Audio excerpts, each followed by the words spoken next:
Olá, meus alunos. Nessa aula discutiremos o tema pH e soluções tampão. Esse tema ele está disponível também no nosso livro-texto, no capítulo 2, sobre a água. É uma continuidade sobre o estudo que já tivemos sobre as propriedades e características físico-químicas da água. Então vamos lá. A estrutura de muitas moléculas presentes na célula e, consequentemente, a maioria dos processos bioquímicos são extremamente sensíveis a variações do pH.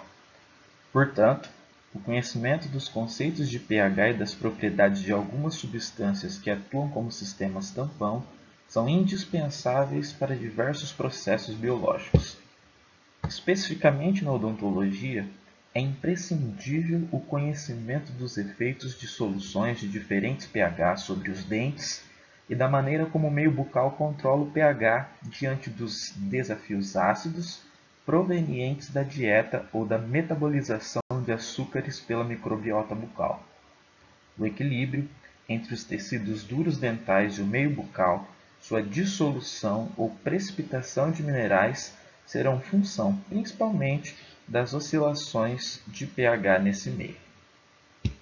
pH é uma forma de expressar a concentração de íons hidrogênio que nós temos numa solução.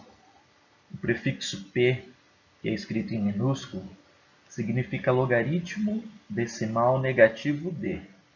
Portanto, o pH é o logaritmo negativo da concentração de H+ que nós temos em uma solução, isso em molaridade. Assim, se uma solução, por exemplo, tem pH 7, tem uma concentração de H+ da ordem de 10 a menos 7 molar. Mas para que a gente possa entender melhor esse conceito, é interessante a gente demonstrar de onde deriva a escala de pH, que vai oscilar entre valores de 0 a 14 e o porquê desses números. Um dos conceitos importantes sobre o pH é que ele reflete o grau de acidez ou de alcalinidade de uma solução, também chamada de basicidade, e é válido para soluções aquosas, na qual a molécula de água ou as moléculas de água estão ionizadas. Como vimos na primeira aula sobre a água, ela tem uma leve tendência de sofrer ionização. Isso quer dizer que a maior parte das moléculas de água estarão na forma não ionizada ou molecular, e uma pequena parte das moléculas sofrerão ionização, formando, portanto, os íons H+, também chamados de prótons, e os íons OH-. Na prática, o próton ele não fica sozinho. Isso porque não é apenas uma molécula de água que sofre ionização. Essa seria a reação simplificada que nós temos, porque na verdade as moléculas de água elas estão constantemente reagindo entre si. E na verdade duas moléculas vão reagir, formando uma molécula de H3O+, e outra molécula de OH-. Os íons H+ não ficam sozinhos porque nós vimos que as moléculas de água estão reagindo constantemente entre si. E essa reação se dá por um tipo de atração chamada ligação de hidrogênio, que foi bastante explorada na última aula. Como as moléculas de água estão fazendo essas ligações de hidrogênio, quando uma das moléculas de água sofre o processo de ionização, o próton liberado por essa molécula de água é rapidamente captado pela molécula de água vizinha, ou seja, existe um processo de hidratação que acontece por aquela molécula de água que estava ao lado. Isso, portanto, gera o íon hidrônio, que é o H3O+, e o íon hidróxido, que foi liberado naquele processo anteriormente citado. Toda reação química tem uma constante de equilíbrio, que vai determinar o grau de conversão dos componentes à esquerda da reação nos componentes à direita, que é expressa pela forma constante de equilíbrio é igual à concentração dos produtos dividida pela concentração dos reagentes.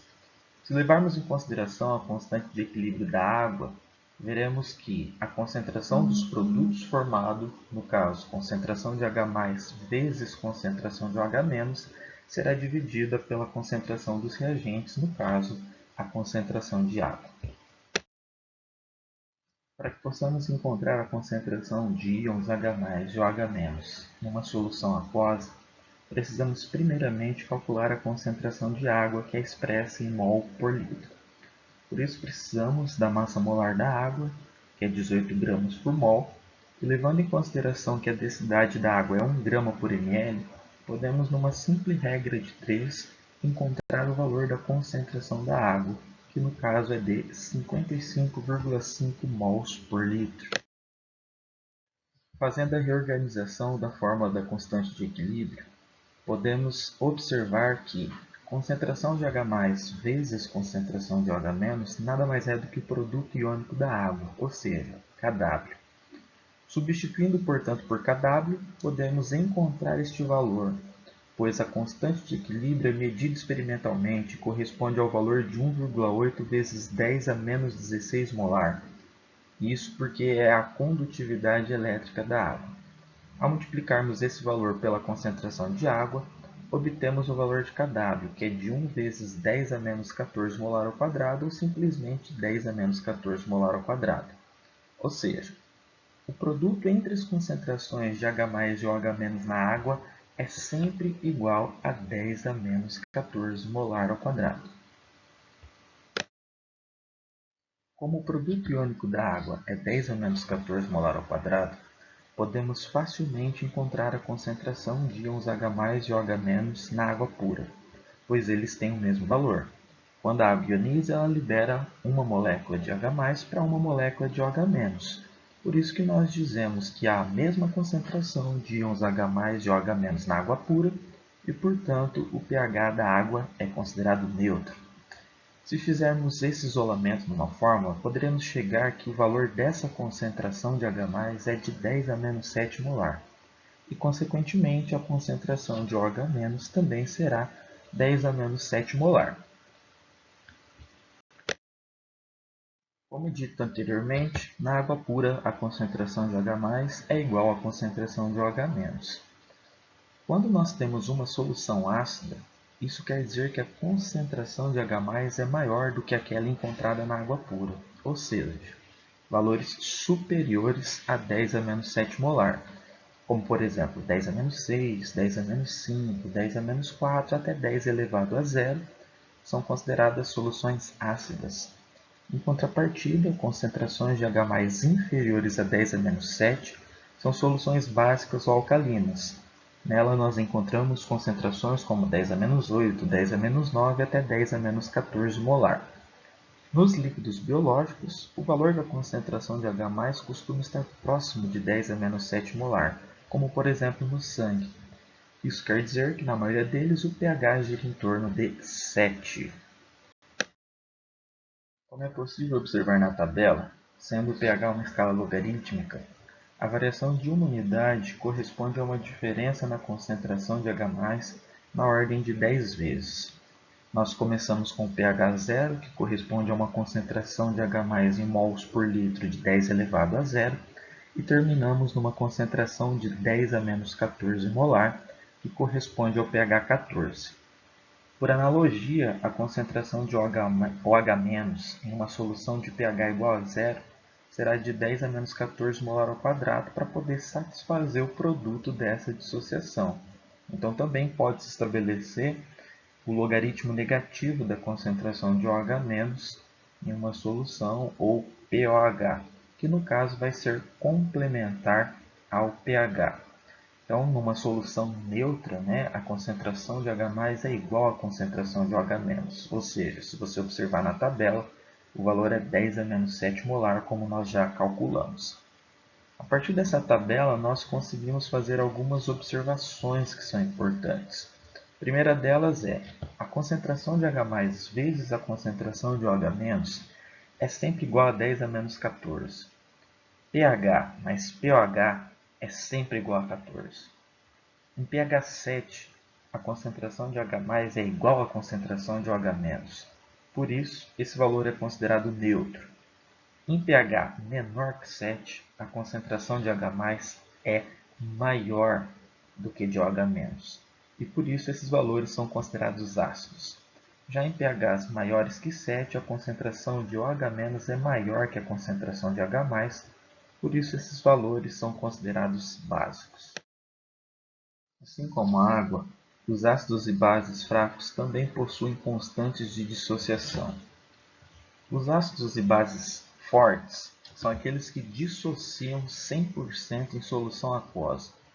Como exemplificado, nós podemos ver o HCl, ou ácido clorídrico, que dissocia 100% em H+ e Cl-, e também o ácido sulfúrico. Como exemplo de bases fortes, nós temos o hidróxido de sódio e o hidróxido de potássio. Esses dissociam 100% quando em solução aquosa. Mas para os bioquímicos, o maior interesse não está nas propriedades dos ácidos e das bases fortes, mas sim naqueles que são fracos, ou seja, aqueles que não dissociam completamente quando estão em solução aquosa. Por definição, os ácidos são substâncias capazes de doar prótons. Em contrapartida, as bases são substâncias capazes de aceitar prótons. Como podemos ver no exemplo do ácido clorídrico, ele é considerado ácido porque libera um próton, no caso o H+. E genericamente pode ser representado a dissociação de um ácido como HA, liberando A- mais H+. No caso do hidróxido de sódio, que é uma base forte, teremos a liberação de OH-, que pode aceitar um próton, formando H2O. Portanto, essa definição de que as bases aceitam prótons é uma definição mais ampla do que o simples fato de dizer que as bases liberam OH-, uma vez que nem todas as bases liberam esses íons. Como dito anteriormente, o ácido forte dissocia 100%, mas no caso dos ácidos fracos, essa dissociação é parcial. Como podemos ver no slide, o ácido acético é considerado um ácido fraco, portanto dissocia-se parcialmente quando dissolvido em água. Na dissociação de um ácido fraco, o ácido e a sua base conjugada coexistem em equilíbrio dinâmico. No caso do ácido acético, ele é capaz de doar um próton e o ânion acetato de aceitar. Dessa forma, tem-se um ciclo no qual a entrada de H+ ou H- no sistema causa pouca alteração no pH, permitindo que funcionem como tampão. Cada ácido tem uma tendência característica de perder o próton quando estiver em uma solução aquosa. E quanto mais forte for esse ácido, maior será a tendência em perder o próton. A tendência de qualquer ácido perder um próton e formar a base conjugada é definida pela constante de equilíbrio para a reação reversível. Como essa constante de equilíbrio é a constante de dissociação de um ácido, podemos chamar ela de Ka, que é a constante de dissociação ácida. Quanto mais forte o ácido, maior a constante de dissociação. Também podemos definir o pKa de um ácido como sendo o logaritmo negativo da constante de acidez. Essa definição ela é análoga à definição de pH. Isso quer dizer que, quanto menor o pKa, mais forte será o ácido.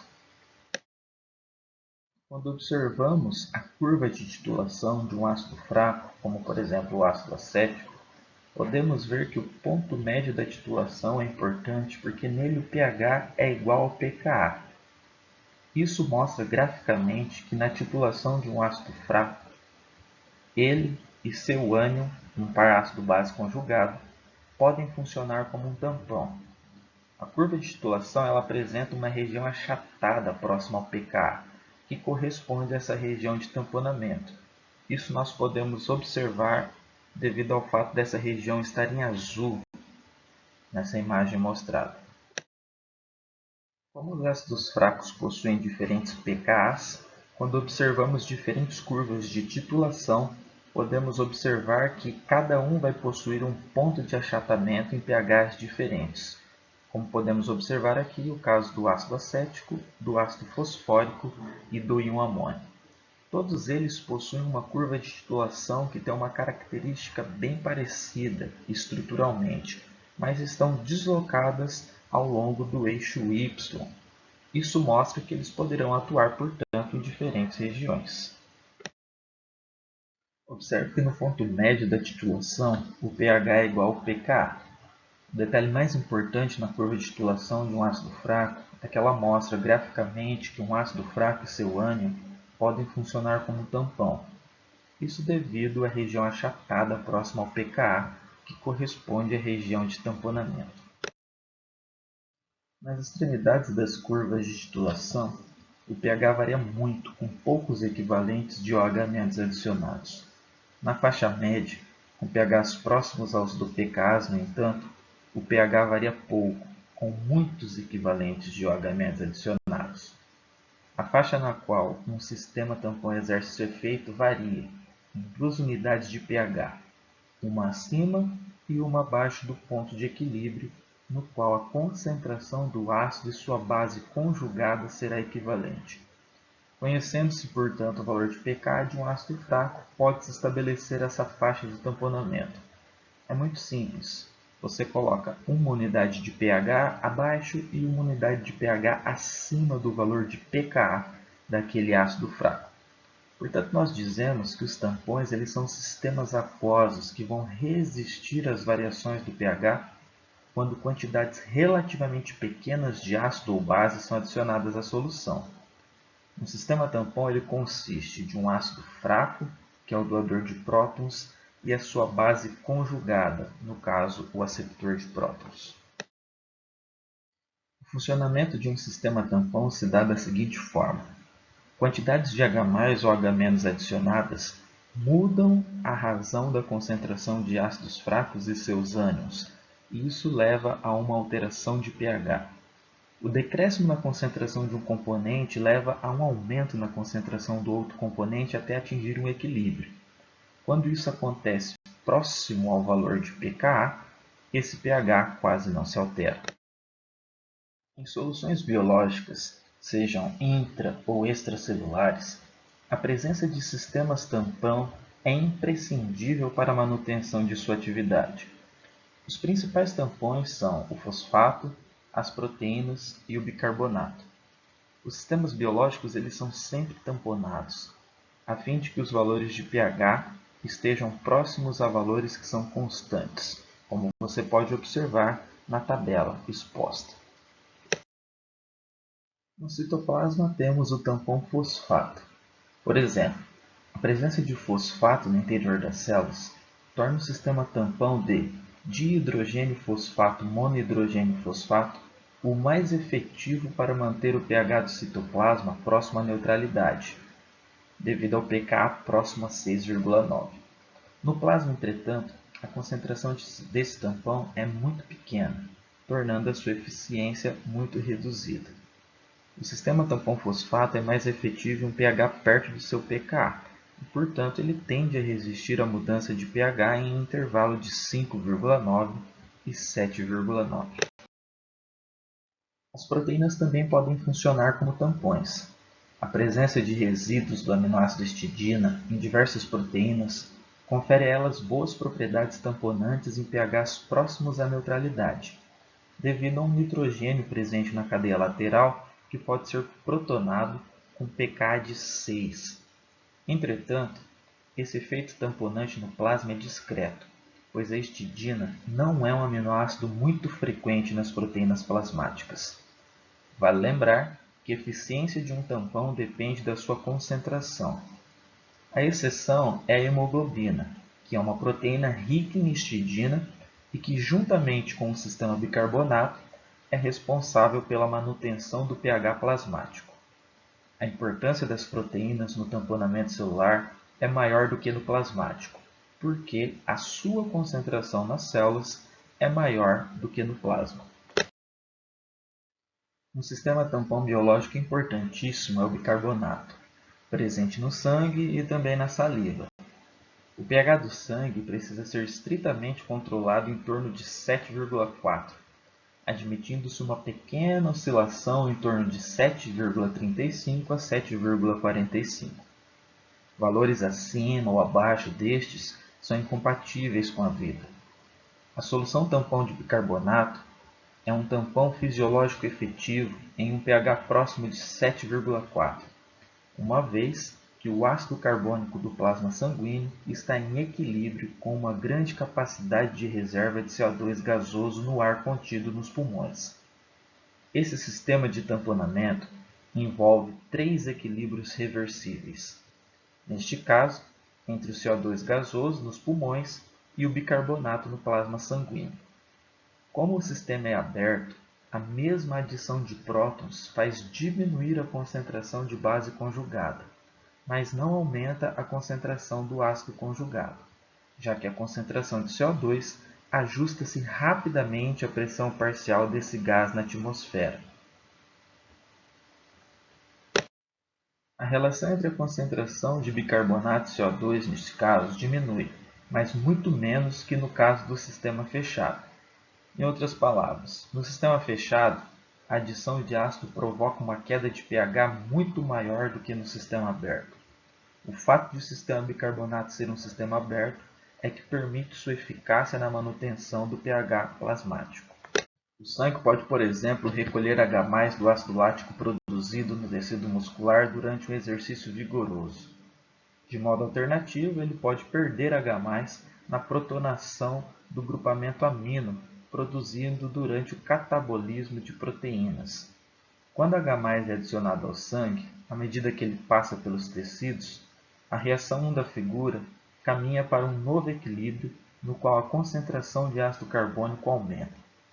Isso, por sua vez, aumenta a concentração de CO2 dissolvido no sangue, reação 2, aumentando assim a pressão parcial de CO2 gasoso no ar dos pulmões, reação 3. O CO2 excedente é exalado. Inversamente, quando H+ é perdido do sangue, a situação oposta ocorre. Mais ácido carbônico é dissociado em H+ e bicarbonato e, portanto, mais CO2 dos pulmões se dissolve dentro do plasma. A taxa de respiração, que é a taxa de inalação e exalação, pode ajustar rapidamente esses equilíbrios para manter o pH sanguíneo relativamente constante. A taxa de respiração é controlada pelo tronco encefálico, no qual a detecção de um aumento da pressão de CO2 no sangue ou uma diminuição do pH sanguíneo desencadeia uma respiração mais profunda e com maior frequência. A hiperventilação ou respiração ofegante, provocada por estresse ou ansiedade, inverte o balanço normal entre o oxigênio inspirado e o CO2 expirado, favorecendo que mais CO2 seja expirado, elevando assim o pH do sangue para 7,45 ou mais. Essa alcalose produz tontura, dor de cabeça, fraqueza e perda da consciência. Um remédio caseiro para alcalose moderada é respirar brevemente um saco de papel. O ar dentro do saco fica enriquecido com CO2 e a inalação desse ar aumenta a concentração de CO2 no sangue e no organismo, levando à diminuição do pH sanguíneo. Assim como o sangue, a saliva possui como principal sistema tampão o bicarbonato.